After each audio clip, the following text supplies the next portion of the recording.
क्या आप एक तरफा रेडियो हैं? क्या आप किसी की सुनते नहीं हैं? क्या आप हमेशा अपने आप ही बोलते रहते हैं, किसी को बोलने का मौका नहीं देते हैं? Are you a bad listener? क्या आप उस तोते की तरह हैं जो रटते ही रहता है और किसी को मौका नहीं देता बोलने का? क्या आप उस रेडियो की तरह हैं जो सिर्फ बोल सकता है, किसी को सुनता नहीं है? या वन वे कम्युनिकेशन वाले वॉकी टॉकी की तरह हैं जो सिर्फ एक बार में एक ही तरफ बोल सकता है और जब वो बोल रहा होता है तो किसी और को बोलने का अधिकार नहीं होता है? यह बहुत सामान्य और हर जगह लगभग ऐसा होता है। इस तरह के लोग सब जगह पाए जाते हैं, चाहे वो कॉलेज हो, ऑफिस हो, वर्कशॉप हो, मॉल हो या कहीं और जगह हो, या और कोई जगह जहां आप काम कर रहे हैं कुछ और जगह है वहां भी ऐसा हो सकता है। अक्सर कुछ ना कुछ इस तरह के लोग मिल जाते हैं। ये एक ऐसी स्थिति होती है कि आप कुछ बोल नहीं सकते हैं, आप परेशान हो जाते हैं क्योंकि सामने वाला आपके ग्रुप में कोई ना कोई ऐसा व्यक्ति होता है जो खुद बोलते रहता है और आपको बोलने नहीं देता है। आपके लिए स्थितियां बहुत गंभीर हो जाती हैं। अगर वह व्यक्ति आपका बॉस है तो आप असहाय हो जाते हैं, आप कुछ कर नहीं सकते हैं। यह आपके लिए युद्ध का मैदान हो जाता है। ऐसा युद्ध का मैदान कि आपके पास छुरी है, तलवार है, आपके पास में भाला है, खंजर है, आपके पास में गोली है, बंदूक है, तोप है, रॉकेट है, सामने वाले के पास भी है। वह इन सब का इस्तेमाल कर रहा है और आपके साथ नियम यह है कि आप इसमें से कोई भी हथियार इस्तेमाल नहीं कर सकते हैं। यह आपके लिए युद्ध का मैदान है। कभी कभी आपको लगता है कि मगरमच्छ से भरी नदी को पार करना आसान है, लेकिन अपने बॉस से कोई बात करना बेकार है। क्यों? क्योंकि वह किसी को सुनता ही नहीं है। He has only one way communication। मगर यहाँ यह अच्छा है कि इस तरह के जो व्यक्ति होते हैं वह इस बात को बहुत ज्यादा समय तक बढ़ाते नहीं है। यह स्थिति 5 मिनट, 7 मिनट, 10 मिनट, ज्यादा से ज्यादा आधे घंटे तक की होती है। आधे घंटे बहस होती है, उसके बाद में फिर सब सामान्य हो जाता है। और उससे बड़ी बात यह होती है कि इस तरह के जो लोग होते हैं वह अंदर ही अंदर से अपनी गलती को स्वीकार कर लेते हैं, मान लेते हैं। बॉस आपको बुलाएगा, प्यार से बात करेगा, इधर उधर की बातें करेंगे, इसका मतलब उसने यह स्वीकार कर लिया है। दोनों पक्ष जाते हैं कि स्वीकार कर लिया, किंतु वह आपका बॉस है, आपसे माफी तो नहीं मांग सकता है, लेकिन अंदर ही अंदर स्वीकार कर लेता है। लेकिन फिर आदतन अगली बहस होगी, फिर अपनी बात रखेगा। कारण क्या है? लोग इतने बातूनी क्यों होते हैं? क्यों इतना ज्यादा बोलते हैं? इसके बहुत सारे कारण हैं, पर 2 मुख्य कारण हैं। पहला, पारिवारिक। मनोवैज्ञानिकों का कहना है कि पारिवारिक कारण ही सबसे बड़े कारण होते हैं किसी व्यक्ति के इस तरह उतावलेपन होने के, व्यक्ति के इस तरह परेशान होने के। जो व्यक्ति बहुत ज्यादा बोलता है वह आधी तरह से मानसिक रूप से परेशान होता है। वह उसका सबसे बड़ा कारण घर में कोई ना कोई परेशानी हो सकती है। अक्सर पति पत्नी का विवाद होता है, पारिवारिक संपत्ति विवाद हो सकता है, कुछ अन्य पारिवारिक विवाद हो सकते हैं। अक्सर यह सुनने में आता है, बात करने में आता है कि बॉस ने आज सबकी क्लास लगाई, तो फिर बात बोलेंगे कि जरूर आज घर में नाश्ता नहीं मिला होगा, खाना नहीं पैक करके दिया होगा, घर में लड़ाई हो गई होगी, तो कहीं तो कोटा पूरा होना है, कहीं तो बात निकलना है, घर पे नहीं बोल सकते। तो यह बहुत सामान्य सी बात है। व्यक्ति अपने अंदर का आक्रोश कहीं तो निकालेगा, तो वह अपने अधीनस्थों पे निकालता है। तो पारिवारिक कारण सबसे बड़ा होता है। दूसरा कारण है स्वास्थ्य कारण। चिकित्सक बोलते हैं कि जिसका स्वास्थ्य ठीक नहीं है उसको कोई ना कोई इस तरह की गंभीर बीमारी, वह भी असहज रहता है और परेशान रहता है। वो इस तरह से चिल्ला के अपनी परेशानी को दूर करता है। शारीरिक परेशानी में बीमारी जैसे मधुमेह, उच्च रक्तचाप, हाइपरटेंशन या अन्य कोई गंभीर बीमारी, उस बीमारी से आदमी परेशान होता है और हमेशा अंदर ही अंदर उसमें कुढ़ता रहता है। और जब भी मौका मिलता है तो बाहर चिल्ला के अपने गुस्से को कम करने की कोशिश करता है। कहते हैं जो स्वस्थ व्यक्ति होता है वो बेमतलब की बातों में अपनी लड़ाई नहीं करता, अपने ताकत को जाया नहीं करता है। वो बड़ी बातों पर लड़ता है, हर छोटी छोटी बात पे हमेशा नहीं लड़ेगा। किंतु बीमार व्यक्ति अक्सर बहस करेगा, बहुत बहस करेगा। ना सुनने वाले क्या करते हैं,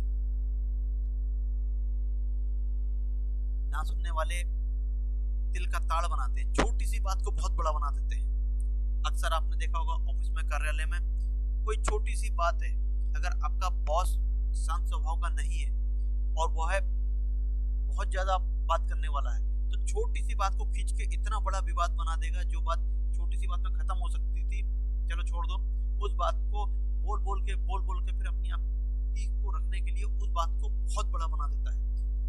भले ही पेपर में नहीं लाएगा, पर तिल का ताड़ बना देगा, छोटी सी बात को बढ़ा के बहुत बड़ा कर देगा।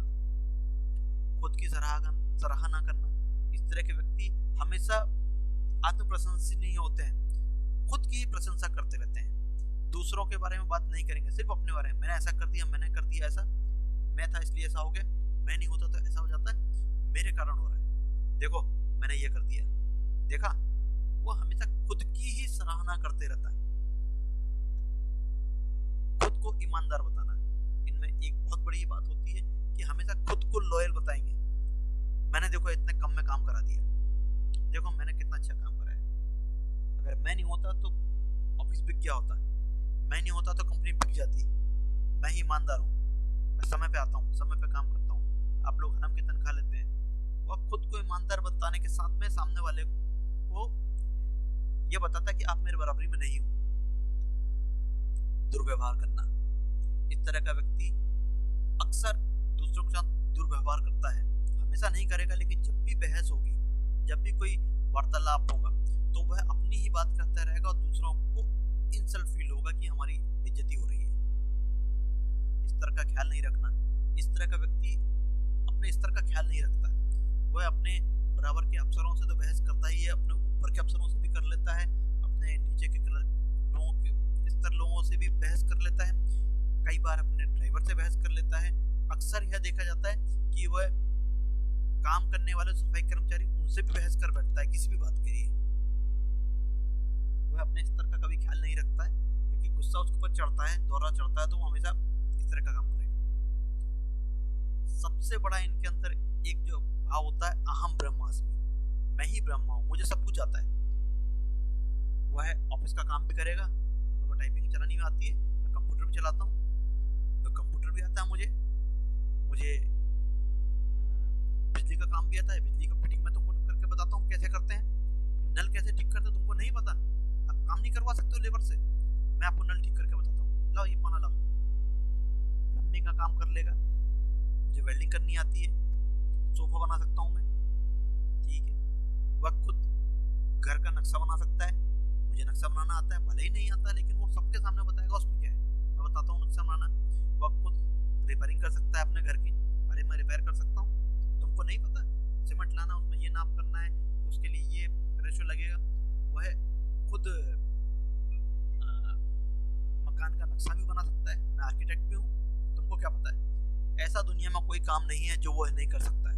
वह हमेशा ये बताएगा कि मैं हर तरह का काम कर सकता हूँ। जरूरत पड़ने बोलेगा मैंने वकालत नहीं करी तो क्या हुआ, मुझे वकीलों से ज़्यादा रूल का पता है।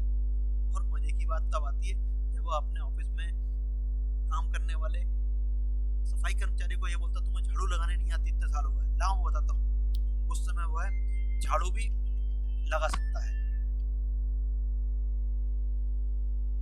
तो इस तरह के लोग यह करते हैं। ना सुनने से होने वाले प्रभाव, ना सुनने से बहुत सारे प्रभाव होते हैं, गलतफहमी होती है। अक्सर यह देखा गया है कि इस तरह से बहुत सारी गलतफहमी होती है। आप कुछ बोलना चाहते हैं, आप अपना कोई पॉइंट रख नहीं सकते क्योंकि सामने वाला आपको बोलने ही नहीं देगा।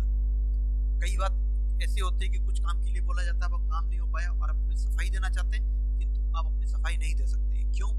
क्योंकि सामने वाला सुनने को तैयार ही नहीं। आपने एक शब्द बोला, वो आपको 4 बात बोल देगा, नहीं नहीं ऐसा नहीं, ऐसा है, ऐसा नहीं, ऐसा है। आपको बोलने का मौका ही नहीं देगा वो। जब आप अपना पक्ष नहीं रख पाएंगे तो जाहिर सी बात है अफसर ये समझेगा कि आपने काम नहीं किया, जबकि आपने काम किया है। गलतफहमी बहुत बड़ी बात होती है यहाँ पे। लड़ाई की बात है, जब बात चलती है, बहस चलती है, तो चलते चलते लड़ाई की स्तर तक पहुंच जाती है। कई बार अगर दोनों पक्ष शांत नहीं हो पाए तो बात हाथापाई तक जा सकती है। हालांकि संभावना ऐसी होती नहीं है, लोग संभाल लेते हैं, लेकिन फिर भी संभावनाएं होती हैं। आत्मसम्मान को ठेस, कई बार सामने वाले अधीनस्थ कर्मचारी के आत्मसम्मान को ठेस पहुंचती है। वह उस समय कुछ बोल नहीं पाता है, लेकिन मन ही मंतर इस बात की गांठ बांध लेता है कि कभी समय आएगा तो मैं भी देखूंगा। क्यों? क्योंकि वह एक बार, दो बार, कई बार बेइज्जत हो चुका होता है कि उसे काम करना नहीं आता, भले ही वह वर्षों से वह काम कर रहा है। ना सुनने वाले के व्यक्तित्व, यहाँ यह भी बहुत महत्वपूर्ण है कि जो ना सुनने वाले व्यक्ति होते हैं वह किस तरह के व्यक्तित्व के होते हैं। सामान्यतः वे भावुक होते हैं, वह इमोशनल होते हैं, बहुत भावुक होते हैं, छोटी छोटी सी बातों पे रिएक्शन करने लगते हैं, सबके साथ खेलेंगे, बात करेंगे, कोई बुरी खबर सुनने पे वह दुख भी प्रकट करेंगे। मतलब वह मानसिक रूप से भावुक होते हैं, इसलिए इतना चिल्लाते हैं। एक पक्षी होते हैं, उनका सबसे बड़ा व्यक्तित्व यह होता है कि वह पहले से ही कोई पक्ष मन में विचार करके रख लेते हैं और उसी पर अडिग रहते हैं। जैसे पुरानी पिक्चरों में देखा जाता था कि कई बार कुछ भ्रष्ट पुलिस वाले या जज लोग होते थे, वो पैसा लेके पहले से ही फैसला सुरक्षित रख देते थे। ऐसा ही यहाँ पे होता है, वह मन में एक धारणा बना लेता है कि यह गलत है तो यह गलत है और यह सही है तो यह सही है। उनके मन में एक ये धारणा बन जाती है। मददगार, इस तरह के वे लोग व्यक्तिगत रूप से बहुत मददगार होते हैं, चाहे वह उनके बराबर का अफसर हो, चाहे छोटे स्तर का हो, चाहे चतुर्थ क्लास कर्मचारी हो। अक्सर ये मदद करने पीछे नहीं रहते हैं, चाहे पैसे से मदद करना हो, चाहे और किसी से मदद करना हो, यह खुल के मदद करते हैं। क्योंकि भावुक होते हैं इसलिए मदद भी बहुत जल्दी करते हैं, दिल से अच्छे होते हैं। इनमें श्रेष्ठ नेतृत्व की क्षमता होती है, यह बहुत अच्छे नेता होते हैं। कोई भी काम करते हैं तो बहुत अच्छे से करते हैं। इनके अंदर नेतृत्व की क्षमता बहुत अच्छी होती है, ये बहुत अच्छे से काम करते हैं। कोई भी काम करेंगे बहुत अच्छे से करेंगे, कोई भी काम को हाथ में लेंगे तो उन्हें उच्चतम करके ही छोड़ेंगे। यह एक अच्छे नेतृत्व की शैली होती है इनके अंदर। यह तीक्ष्ण बुद्धि वाले होते हैं, यह बहुत तेज बुद्धि वाले होते हैं। कोई भी एक बात को देख के ही समझ जाते हैं कि अब क्या होने वाला है, क्या नहीं होने वाला है। दिमाग के बहुत तेज होते हैं। सामान्य लोगों से इनकी एनालाइजिंग करने की क्षमता बहुत ज्यादा होती है। बाकी लोग जो कुछ चीज को बहुत देर से समझ पाते हैं, यह एक क्षण में ही उसको अंदाज लगा देते हैं कि इसके पीछे क्या होने वाला और क्या पिक्चर चल रही है।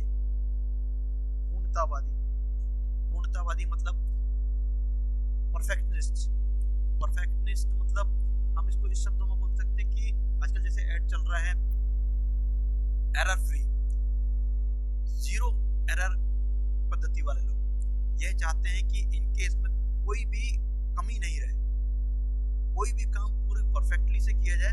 अगर वह काम नहीं होगा तो ये गुस्से में हो जाएंगे और ये नाराज होते हैं। इनका सबसे बड़ा गुण होता है कि यह हर चीज में परफेक्शन चाहते हैं, जीरो एरर। तो ये इनके व्यक्तित्व होते हैं इस तरह के लोगों के। ना सुनने वालों से कैसे निभाएं, ना सुनने वालों से हम कैसे निभाएं। अगर आप अधीनस्थ कर्मचारी है और आपका अफसर वन साइडेड रेडियो है, शांत रहें। आपके पास कोई और हल है ही नहीं, आप शांत रहें। क्योंकि शांत रहेंगे तो स्थिति, जैसा ऊपर बता चुके हैं कि यह स्थिति बहुत ज़्यादा समय नहीं रहती है, ज़्यादा 5-10 मिनट, आधा घंटा, ज़्यादा से ज़्यादा आधे घंटे तक रहेगी, फिर अपने आप सामान्य हो जाएगी। इसलिए आप शांत रहें, आंखों में ना देखें, बिल्कुल अफसर की आंखों मत देखिए। कहा जाता है जैसे जंगल में जाते हैं, अगर आपके सामने कोई जंगली जानवर आ जाता है उसकी आंखों में देखते रहिए। अगर आंखों में नहीं देखेंगे तो वह आपको पर हमला कर देगा। यहाँ बिल्कुल उल्टा है, यह मनुष्य है और पढ़ा लिखा अफसर है और आप उसके अधीनस्थ कर्मचारी हैं, उसकी आंखों में ना देखें। अफसर की आंखों में देखा उसे सहन नहीं होगा, वह उसको अपना अपमान समझेगा और आपके लिए दिक्कत है। अफसर की आंखों में बिल्कुल ना देखें, नीचे दिखते रहें। बहस ना करें, जैसे ऊपर बताया, शांत रहें, आंखों में ना देखें। जब आप सामने नहीं देखेंगे तो बहस भी नहीं करना चाहिए आपको, बिल्कुल बहस ना करें। बहस करेंगे आप ही नुकसान में रहेंगे। शांत रहें, गुस्सा ना दिलाएं, अफसर को गुस्सा ना दिलाएं, कुछ भी एक्शन ऐसा नहीं करें कि सामने वाले को गुस्सा है। गुस्सा तो ऑलरेडी है, वो किसी भी बात पे अपनी बात बोले जा रहा है, बोलने दीजिए। आपको पता है कि आधे घंटे बाद वो नॉर्मल हो जाएगा, फिर आप जो चाहेंगे वही होगा, क्योंकि अगर आपने सही पॉइंट दिया तो आपकी बात मानेगा। अभी क्योंकि बहस चल रही है, उसका प्रेस्टीज पॉइंट है, इसलिए आपकी बात नहीं सुनेगा। सिर हिलाएं, जैसे घर में बचपन में हमारे माता पिताजी जब हमको कुछ बोला करते तो हम ऊपर नीचे हल्का सा सिर हिला देते थे, हाँ हाँ ठीक ठीक, भले समझ में नहीं आता था, चाहे स्कूल में भी होता था। वही आप ऊपर नीचे हल्का सा सिर हिला दीजिए, बिल्कुल हल्के से, कि आप एग्री हैं, भले कुछ भी हो लेकिन आप एग्री हैं। सिर हिलाएं, गलती मान लें। भाई क्यों मान लें गलती? अरे मान लीजिए आप नौकर हैं, आप अधीनस्थ कर्मचारी हैं, आपको पता है दिल से वो आदमी ऐसा नहीं है, लेकिन अभी वह अपनी गलती मानेगा नहीं, अपने पॉइंट को सही बताएगा, 2 और 2 5 को सिद्ध करके रहेगा। तो जो गलती आपने नहीं करी, जो इससे आपका लेना देना नहीं है, गलत चीज के लिए भी आप अभी मान लें, हाँ ठीक है सर, सिर हिला के आप समर्थन दे दीजिए, आप गलती मान लें, स्वीकार कर लें, बाद में अपने आप चीज ठीक हो जाएगी और आपकी बात सही मानी जाएगी। लेकिन अभी जो परिस्थिति है एट दिस स्टेज, आप गलती मान लें, अपनी स्वीकार कर लें और बात को खत्म करें। अंत में अगर आप कर्मचारी हैं तो चुप रहें, जैसा ऊपर बताया। अगर आप कर्मचारी हैं तो चुप रहें, शांत रहें, गलती मान लें, अन्यथा अपना इस्तीफा बॉस के टेबल पर फेंक कर बाहर आ जाएं। इस बड़े संसार में एक नया भविष्य तलाशें और स्वयं के पास खुद बने। बहुत बड़ी दुनिया है, जो रिस्क लेता है, जो है एक्शन लेता है, जो चेंज को स्वीकार करता है, वो आगे बढ़ता है। अगर आपको लगता है कि आपके अंदर क्षमता है, असीम संभावना है, आप बाहर आइए और इस्तीफा देके आगे बढ़िए, अपने खुद के बॉस बनिए और जीवन में नई प्रसिद्धि को पाएं।